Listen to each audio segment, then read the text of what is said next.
మనకిచ్చినటువంటి ఆయుష్ని బట్టి, మనల్ని దేవుడు ఇంకా సజీవుల లెక్కలో ఉంచిన విధానంను బట్టి ముందుగా మనం దేవునికి కృతజ్ఞతాస్తుతులు స్తోత్రాలు చెల్లిద్దాము. ఈ విలువైన సమయం ఎందరికో లేనప్పటికీ మనమందరినీ దేవుడు శ్రేష్ఠులుగా ఎంచాడు. దాన్ని బట్టి మనం దేవునికి ముందుగా స్తుతులు స్తోత్రాలు చెల్లిద్దాము. ఎన్నో ఆపదల నుండి, ఇరుకులలో, ఇబ్బందులలో నీవు మొరపట్టగానే నేనున్నా అని చెప్పిన దేవునికి ముందుగా మనం స్తుతులు స్తోత్రాలు చెల్లిద్దాం.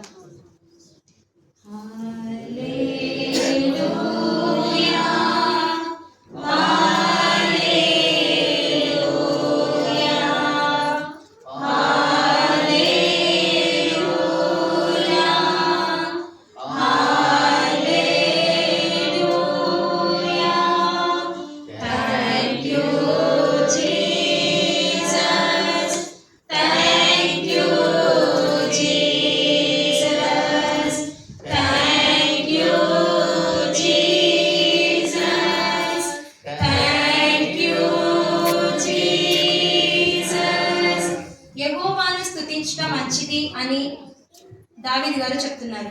ఎందుకు దేవుని మనం స్తుతించాలి, ఎందుకు మనం దేవుని ఆరాధించాలి ఆయన ఘనమైన నామాన్ని మాత్రమే మనం స్తుతించడానికి సిద్ధపడి ఉండాలి. ఎందుకు అనంటే ఆయన జీవితం ద్వారా కొన్ని విషయాలను మనం తెలుసుకోవచ్చు. ఆయన జీవితంలో దేవుడు ఎంత గొప్పగా ఉన్నాడంటే ఆయన యొక్క ఆదరణకర్త అయి ఉన్నాడు కనుక దేవుడు నేను స్తుతిస్తున్నాను అంటాడు. ఆయన నా రక్షణకర్త కనుక నేను దేవుని స్తుతిస్తున్నాను అని దావీదు భక్తుడు అంటున్నాడు. ఇంకా అంత మాత్రమే కాదు, నా శత్రువులందరి తల కంటే నా తల ఎత్తుగా ఆయన ఉంచాడు కాబట్టి యెహోవాను నేను స్తుతిస్తాను అని ఆయన రాసిన ప్రతి కీర్తనలో ఎక్కువగా స్తుతులకి ఆయన ఎక్కువగా ప్రాధాన్యత ఇచ్చినట్లుగా జ్ఞాపకం చేసుకోవచ్చు. ఈనాడు కొన్నిసార్లు మనం జయించలేని పాపం మనకి ఎదురైనా మనం దానికంటే మన స్థితి కొంచెం పెద్దగా లేకపోయినా కూడా మనం నిరాశ చెందుతూ ఉంటాం. స్తుతి చెల్లించడానికి మనం వెనుకాడుతూ ఉంటాము. కానీ దావీదు అలా లేడు. ప్రతి విషయాన్ని బట్టి తంబురతోను, నాట్యముతోను, సితారతోను, గంభీర ధ్వని గల తాళములతోను యెహోవాను స్తుతించుడి. నేను దేవుని స్తుతిస్తున్నాను, నా మాటలు వింటున్న ప్రతి ఒక్కరు మీరందరూ కూడా దేవుని స్తుతించండి అని దావీదు భక్తుడు ఎడతెగక స్తుతులకు ఎక్కువగా ప్రాధాన్యత ఇచ్చినట్లుగా జ్ఞాపకం చేసుకోవచ్చు. అయితే మనం ఈ దినం ఆయన పరిశుద్ధ ఆలయంలో ఉన్నాము కనుక మనం దేవునికి స్తుతులు చెల్లించాలి. మన ఎడతెగక ఆయన ప్రేమను కురిపిస్తున్నందుకు ఆయనకు మనం స్తుతులు చెల్లించాలి. ఒకవేళ అటువంటి స్తుతి చెల్లించడానికి దావీదు ప్రతినిత్యము దేవుని స్తుతించినట్లుగా నేను కూడా నీకు స్తుతులు చెల్లించడానికి ఈ యొక్క పరిశుద్ధాలయానికి వచ్చానయ్యా అంటున్న ప్రతి ఒక్కరూ మీ స్వరాలను విప్పి దేవుని స్తుతించవలసిందిగా కోరుచున్నాను.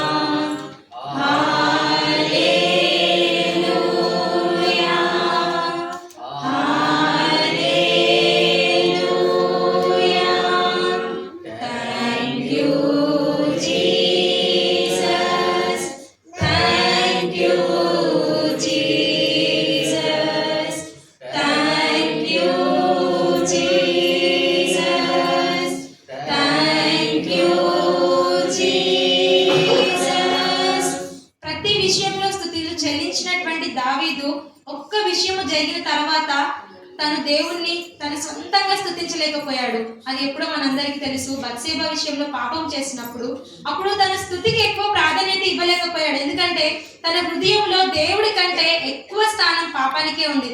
తన హృదయంలో నుంచి ఆ పాపాన్ని తను బయటకు తీసివేయలేకపోతున్నాడు. కాబట్టి దేవుడే తన హృదయాన్ని గ్రహించి అంతగా నా హృదయానుసారులైనటువంటి ఇతరు ప్రతి విషయానికి నా దగ్గర వచ్చి గోజారుకొని ప్రార్థన చేసి నేను చెప్పినటువంటి ప్రతి దానిని తప్పక చేసినటువంటి ఈ దావీదు ఈ ఒక్క విషయంలో తప్పిపోయాడని దేవుడు తన దగ్గరికి నాతాను పంపిస్తాడు.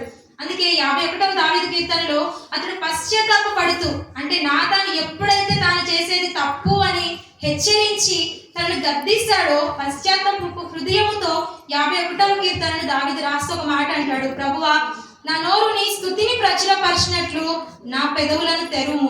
ఒకప్పుడు స్తుతించినటువంటి దావీదు హృదయంలో దేవుని మాత్రమే ఉంచుకొని ప్రతినిత్యము స్తుతించినటువంటి దావీదు ఒక్కసారిగా తన హృదయంలోకి పాపం వచ్చినప్పుడు స్తుతి చెల్లించడానికి కూడా దేవుని ఆస్కారం అడుగుతున్నాడు. తన నోరు దేవుని స్తుతించలేకపోతుంది. తన హృదయము, తన దేహము, తన ఆలోచనలు సమస్తము పాపముతో నిండిపోయి ఉన్నాయి. అయితే ఈనాడు మనకు కూడా తన సేవకులను ఉపయోగించుకొని, వర్తమానికులను ఉపయోగించుకొని ఎన్నోసార్లు మనతో దేవుడు మాట్లాడుతూ ఉన్నప్పుడు పశ్చాత్తాప పడితేనే తిరిగి మరలా దేవుని మనం స్తుతించగలం. కానీ ఆ పాపపు హృదయం మనలో ఎప్పుడైతే ఉంటుందో స్తుతికి మనం ప్రాధాన్యత ఇవ్వలేమండి. దావీదు వెంటనే దాన్ని గ్రహించి దేవుని అడుగుతున్నాడు, నా నోరు తిరిగి మరలా నీ స్తుతిని ప్రచురపరచబడాలి అని అంటే నా నోరును తెరవాల్సింది నీవే దేవా అని. మన హృదయంలో ఏ పాపం ఉన్నదో, ఏ అసూయ ఉన్నదో, ఎటువంటి ద్వేషాలు మనలో ఉన్నాయో ఒకసారి మనం జ్ఞాపకం చేసుకుందామా? క్షమించు ప్రభువా, నేను ఇక నుండి దాని వైపు మరలా నా యొక్క ఆలోచనను నేను తిప్పను, నీ వైపే నేను చూస్తాను ప్రభువా. కానీ కలిమిలో, లేమిలో, సమస్తములో, పాపంలో ఉండి కూడా నేను నిన్ను అడుగుతున్నానయ్యా, నన్ను నీవు క్షమించు అని. దేవుడైతే సిద్ధంగా ఉన్నాడు మనల్ని క్షమించడానికి. మనము మన పాపాలను పట్టుకొని దేవుడి దగ్గరికి వచ్చాము. ఒకసారి జ్ఞాపకం చేసుకుందాం. అటువంటి స్థితిలో నీవు ఉండి ఈ ఆరాధన ద్వారా దేవుడు నీతో నాతో మాట్లాడి స్తుతిని మరలా ప్రారంభించు అని ప్రేరేపిస్తున్నట్లయితే మనం అందరము మరలా కలిసి దేవుని స్తుతిద్దాము.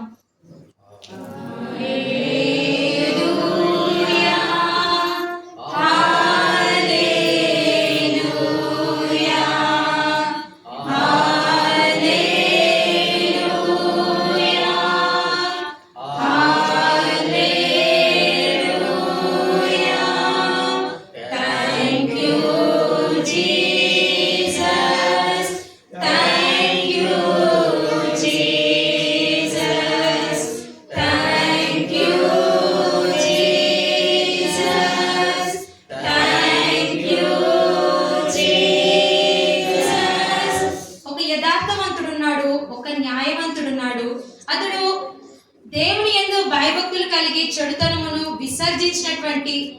విసర్జించి చూపించినటువంటి ఒక వ్యక్తి ఉన్నాడు. ఆ వ్యక్తి యోబు గారు. తనకు దేవుడు సర్వ సంపదలు అనుగ్రహించాడు. కుమారులను, కుమార్తెలను, బహుగా ఎడ్లను, గాడిదలను, బహుమంది పనివారు ఉన్నాడు. ఇంకా తూర్పు జనులలో అతడు గొప్పవాడుగా దేవుడు అభివృద్ధి పొందించాడు. అతన్ని గొప్పగా ఆశీర్వదించాడని మనకు తెలుసు. ఇతను ఒకానొక పరిస్థితి వచ్చింది. వాటన్నిటిని బట్టి ప్రతినిత్యము ఆయన దేవుణ్ణి స్తుతిస్తూ ఉండేవాడు. ఇంకా తన బిడ్డలు ఎక్కడ పాపం చేశారో అని వారి నిమిత్తం కూడా ఎడతెగక ప్రార్థన చేస్తున్నట్లు మనం జ్ఞాపకం చేసుకోవచ్చు. అటువంటి వ్యక్తికి ఒక పరిస్థితి వచ్చింది. తనకున్న సర్వ సంపదలు కోల్పోవలసిన పరిస్థితి, తన బిడ్డలు కూడా చనిపోవలసిన పరిస్థితి తనకు ఎదురైనప్పుడు తను ఏమన్నాడంటే, యెహోవా ఇచ్చాడు, యెహోవా తీసుకున్నాడు, కాబట్టి ఆయన నామానికే స్తుతి కలగాలని. మనం అటువంటి పరిస్థితుల్లో స్తుతి ఆయనకు చెల్లించగలమా? ఒకసారి జ్ఞాపకం చేసుకుందాం. యోబు భక్తుడు అలా చెప్పడానికి గల కారణం ఏంటిది అంటే, తన మనసులో ఏ కల్మషం లేదు. అతడు యథార్థవంతుడు, అంతేకాదు అతడు న్యాయవంతుడు, దేవుని యందు భయభక్తులు కలిగి చెడుతనమును విసర్జించిన వాడు. మనం జ్ఞాపకం చేసుకుందామా? మన హృదయాలు ఎలా ఉన్నాయి? దేవునికి అంగీకారముగా ఉంటున్నాయా? ప్రతి నిత్యము మన కలిమిలో, మన లేమిలో మనం చెల్లించే స్తుతులు ఆయనకు యోగ్యములుగా ఉంటున్నాయా లేవా అనేవి ఒకసారి మనం జ్ఞాపకం చేసుకుందాం. ఆ స్థితిలో ఆయన చేసినటువంటి ఆ స్తుతి అతని స్థితిని మార్చింది. తను కోల్పోయిన సంపదలన్నింటినీ కూడా తిరిగి రప్పింపబడడానికి అది ఒక కారణమైనట్లుగా మనం జ్ఞాపకం చేసుకోవచ్చు. తను నమ్ముకున్నటువంటి దేవుణ్ణి ఆ పరిస్థితిలో విడిచిపెట్టలేదండి. ఆ స్తుతి దేవునికే కలగాలి అని అతడు చెప్పినట్లుగా మనం జ్ఞాపకం చేసుకోవచ్చు. ఈనాడు మనకున్నటువంటి ప్రతి పరిస్థితిని బట్టి దేవుని స్తుతించడానికి సిద్ధంగా ఉన్నామా? ఒకసారి మన హృదయాలను మనం పరిశీలించుకుందాం. ఖాళీ హృదయాలతో వచ్చిన మనల్ని దేవుడు తన వాక్యం ద్వారా నింపాలని, మనలో మరలా తనకు రావాల్సినటువంటి స్తుతిని మరలా మనం తిరిగి పునరుద్ధరించుకొని ఆయనకు మాత్రమే చెల్లించాలని ఈ యొక్క ఆరాధన ద్వారా దేవుడు మనతో మాట్లాడుతున్నాడు. ఒకవేళ నా హృదయంతో మనం సంపూర్ణంగా ఆయన మనం స్తుతించగలిగితే ఆయన మన స్తుతులను ఆహ్వానించడానికి సిద్ధంగా ఉన్నాడు. కాబట్టి మరి ఒకసారి ఆరాధన ద్వారా మనం దేవుని స్తుతిద్దాము.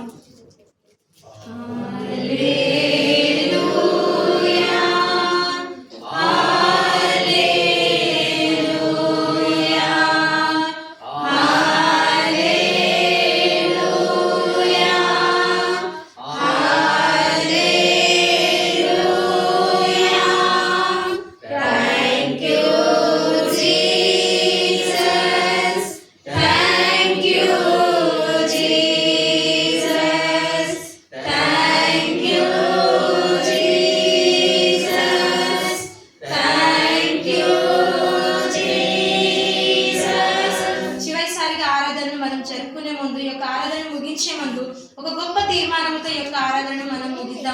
ఎల్లవేళ యోగు వలె నీవు నాకు ఇచ్చావు, నీవు నా నుండి తీసుకుంటున్నావు ప్రభు అని కృతజ్ఞత కలిగిన భావంతో స్తుతి చెల్లించేటటువంటి ఆ భావంతో ప్రతినిత్యము నేను నీకు స్తుతులు చెల్లిస్తానయా అని తీర్మానం మనం తీసుకుందాం.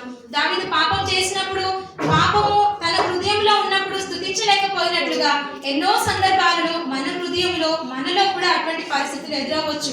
కానీ దావీదు చేసినటువంటి మొదటి పని ఏంటిదేనంటే పశ్చాత్తాప హృదయంతో మరలా తిరిగి దేవుని అడిగాడు, ప్రభువా నా నోరు మరలా తిరిగి నీ స్తుతిని ప్రచురపరచాలి అంటే నా నోరు తెరవలసింది నీవే అని దేవుని అడిగినప్పుడు దేవుడు మరలా తిరిగి ఒక మంచి మనస్సును దావీదుకి ఇచ్చినట్లుగా మనం జ్ఞాపకం చేసుకోవచ్చు. ఈ దినాన నీవు నేను అటువంటి హృదయముతో దేవుని మనం బ్రతిమిలాడగలిగినట్లయితే, పశ్చాత్తాప హృదయముతో తిరిగి నేను స్తుతులు చెల్లిస్తాను దేవా అని నీవు నేను ఒప్పుకున్నట్లయితే, దేవుని స్తుతించుడి, ఎల్లప్పుడూ దేవుని స్తుతించుడి. ఆయన పరిశుద్ధాలయంలో మనం నిలిపినందుకు దేవుడికి మనం స్తుతులు చెల్లిద్దాము. అంతేకాదు మనము మాత్రమే కాదు, దావీదు భక్తుడు అంటున్నాడు సకల ప్రాణులు ఆయనను స్తుతించుడి, ఎందుకంటే ఆయన మాత్రమే ఆ స్తుతులకు అర్హుడు, ఆయన మాత్రమే ఆ స్తుతులకు పాత్రుడు. కాబట్టి అట్టి దేవుని నీవు నేను కలిగి ఉన్నాం. ఒక పాపికి దేవుడు ఇచ్చినటువంటి ఒక గొప్ప ఆధిక్యత ఏంటిది అని అంటే మరలా తిరిగి పశ్చాత్తాపపడే అవకాశం దేవుడు నీకు నాకు ఇచ్చాడు. కాబట్టి అటువంటి హృదయముతో నేను నిన్ను స్తుతిస్తాను ప్రభువా, ఒక గొప్ప మనసుతో తిరిగి నేను నిన్ను ఆరాధిస్తాను ప్రభువా అని ఎంతమంది అయితే ఈ యొక్క ఆరాధనలో తీర్మానం తీసుకుంటున్నారో వారందరూ మీ హృదయాలను విప్పి చివరిసారిగా దేవుని స్తుతించవలసిందిగా కోరుచున్నాను.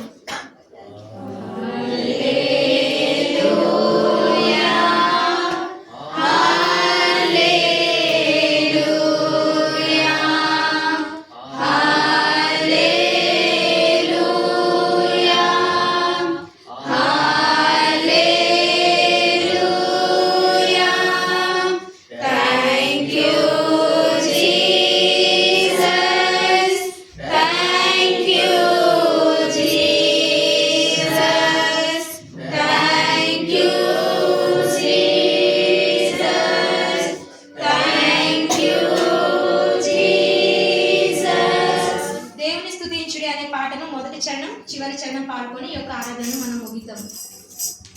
దేవుని స్తుతించుడి ఎల్లప్పుడూ దేవుని స్తుతించుడి,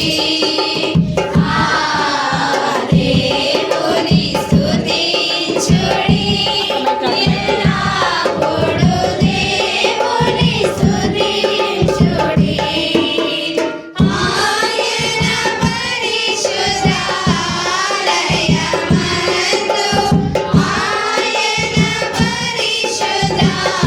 స్తుతించుడి.